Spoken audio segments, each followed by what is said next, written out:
Hello guys, good morning sa inyong lahat. So today is Sunday, September 15, 2024. So time check is 7:30 na po.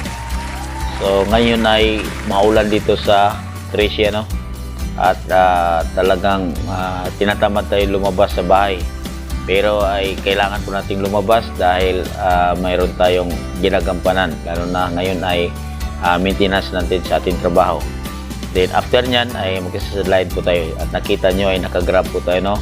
So mamaya magsasadline po tayo sa grab. Ay update ko lang kayo kung magkano kaya tayo ngayon sa mga araw nito. So ang masasabi ko lang sa lahat ng motorista nasa kalsada, ingat po tayo dahil maulan ang panahon. And ride safe. God bless. Bye-bye.